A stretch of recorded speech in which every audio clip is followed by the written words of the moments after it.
Bismillah. Assalamualaikum warahmatullahi wabarakatuh. Perkenalkan, nama saya Randy Febrian dengan NIM 0503478855 dari program studi Sistem Informasi. Pada kesempatan kali ini saya akan menjelaskan proses tentang pembuatan Entity Relation Diagram atau ERD berdasarkan kasus hubungan antara mahasiswa, mata kuliah, dan juga dosen. Oke, di sini terdapat 3 entitas atau entity, yaitu pertama mahasiswa, kemudian mata kuliah, dan juga dosen.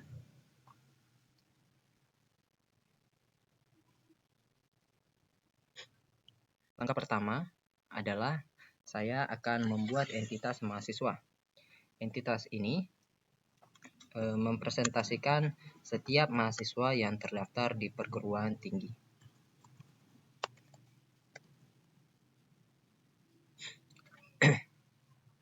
Atribut yang saya tambahkan ini terdiri atas 3. Yang pertama adalah NIM sebagai primary key karena setiap mahasiswa memiliki NIM yang unik.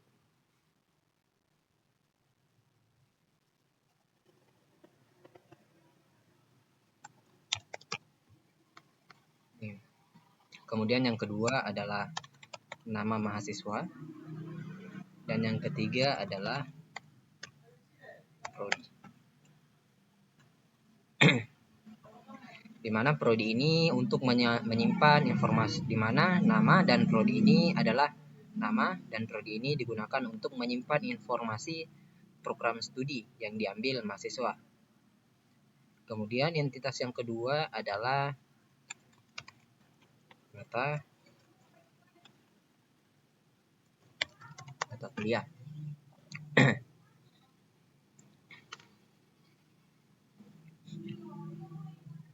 Mata kuliah ya. Tapi sebelumnya pada bagian ini NIM digunakan sebagai kunci utama agar setiap mahasiswa bisa dibedakan satu sama lain tanpa terjadi duplikasi. Jadi NIM ini tadi saya sebutkan sebagai primary key ya. Kemudian langkah yang kedua adalah membuat entitas mata kuliah. Saya membuat entitas ini berfungsi sebagai menyimpan data setiap mata kuliah yang ditawarkan oleh perguruan tinggi. Atribut yang saya gunakan yaitu adalah kode mata kuliah sebagai primary key-nya, kemudian ada nama mata kuliah dan juga SKS.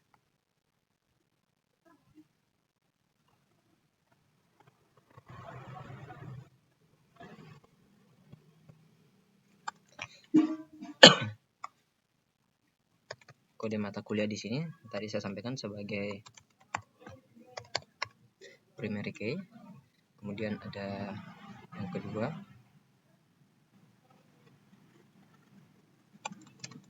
nama mata kuliah, dan yang ketiga adalah SKS.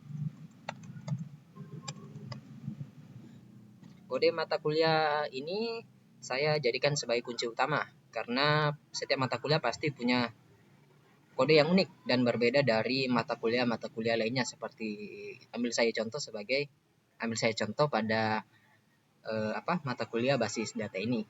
Oke. Selanjutnya entitas yang ketiga. Yang ketiga ini adalah dosen.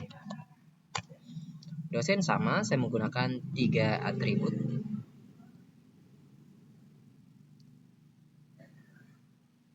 Saya gunakan 3 atribut yang dimana 3 atribut ini terdiri atas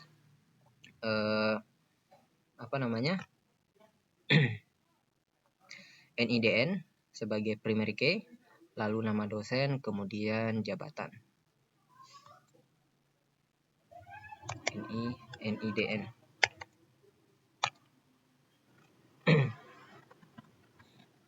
Kemudian nama dosen,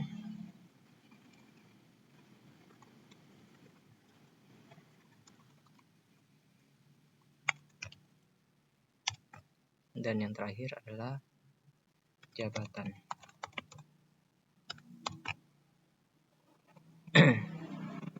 Di mana saya di sini memilih IDN juga sebagai primary key atau sebagai kunci utama karena itu merupakan identitas unik yang dimiliki oleh setiap dosen dan pastinya berbeda-beda dari setiap dosen yang lain, sama seperti kode mata kuliah dan juga NIM mahasiswa.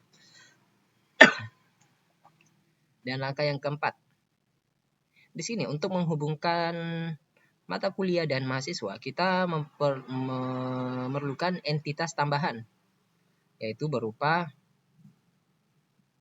entitas saya di sini gunakan yang namanya registrasi ya. Saya menggunakan registrasi sebagai entitas tambahannya yang dimana akan menghubungkan antara mahasiswa dan juga mata kuliah.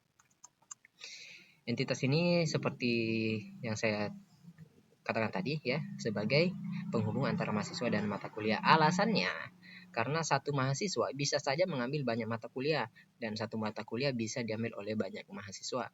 Dan ini hubungannya disebut many to many, dan untuk memecah hubungan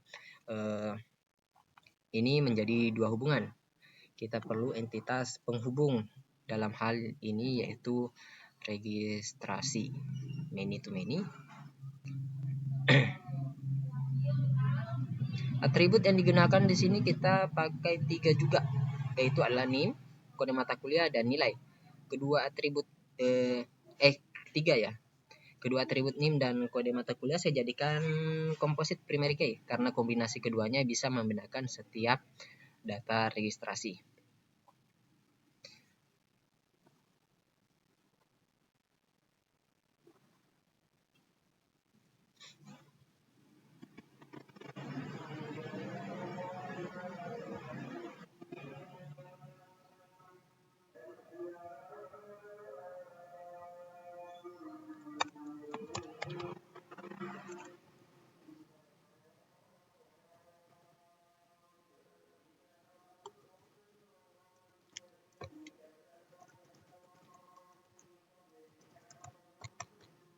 Udah makul. Kemudian di sini adalah apa tadi? Nilai.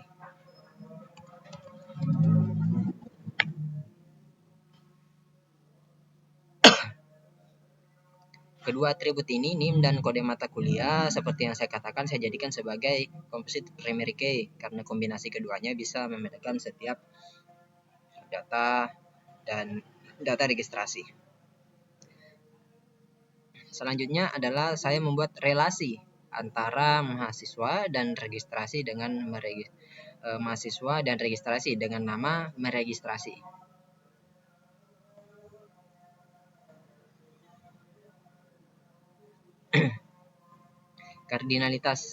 Kardinalitasnya adalah 1 ke banyak karena satu mahasiswa bisa melakukan banyak registrasi, namun satu registrasi hanya dimiliki oleh satu mahasiswa. Relasi ini menggambarkan aktivitas mahasiswa saat mendaftar atau mengambil mata kuliah di sistem akademik.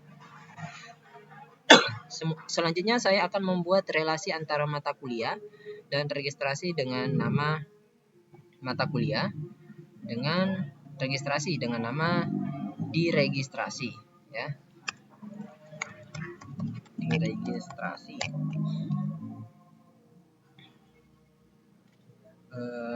Hal ini saya buat karena kardinalitasnya juga 1 ke banyak.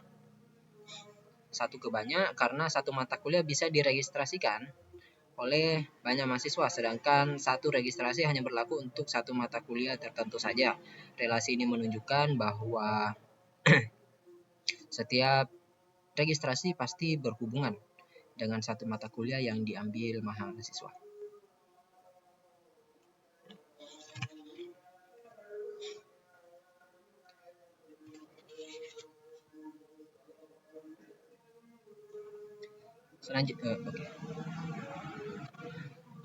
Selanjutnya adalah relasi antara dosen dan mata kuliah.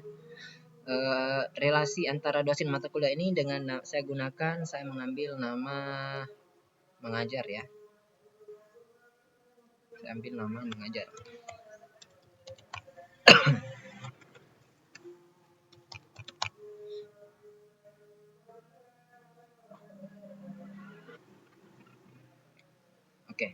Kardinalitasnya juga satu ke banyak, karena satu dosen dapat mengajar beberapa mata kuliah, tapi satu mata kuliah hanya diajar oleh satu dosen. Relasi ini menggambarkan tanggung jawab dosen terhadap mata kuliah yang diampunya. Setelah semua selesai, saya periksa kembali atribut dan kunci utama di entitas agar tidak ada yang tertukar. Saya pastikan nama-nama atribut konsisten, misalnya seperti nama mata kuliah dan nama dosen ini eh, tidak tertukar atau formatnya benar untuk memudahkan pembaca saat nanti dikonversi ke bentuk tabel yang relasional. Dengan begitu, struktur hubungan antara entitas sudah sesuai dengan kasus mahasiswa. Pada saat meregistrasi mata kuliah diajarkan oleh dosen dan semua aktivitas pendaftaran tercatat dalam entitas registrasi. Jadi kita periksa semua dulu. Nah, seperti yang tadi ini kita ada kesalahan, jadi kita perbaiki.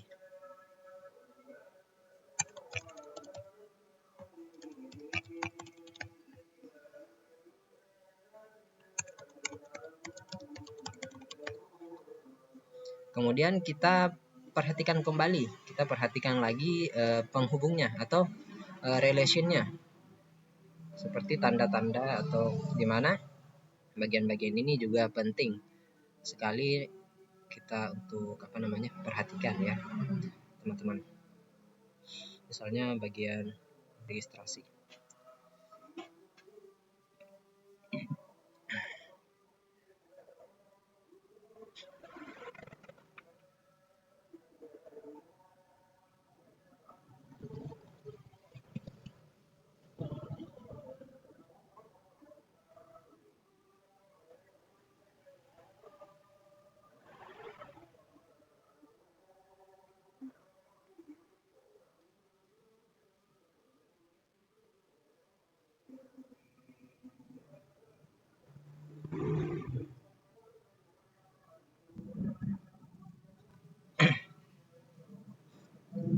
Oke, dan setelah kita periksa semua, maka inilah hasil yang telah saya buat. Jika ada kesalahan, mohon maaf dalam penyampaian saya ini jika terdapat kesalahan penyebutan, kesalahan kalimat. Demikian penjelasan saya untuk mata kuliah. Demikian penjelasan saya pada materi ERD pada mata kuliah basis dasar. Demikian penjelasan saya mengenai materi proses pembuatan ERD pada mata kuliah basis data berdasarkan kasus mahasiswa, mata kuliah, dan juga dosen. Melalui ERD ini kita bisa memahami bahwa bagaimana data akademik saling terhubung di sistem informasi perguruan tinggi. Terima kasih. Wassalamualaikum warahmatullahi wabarakatuh.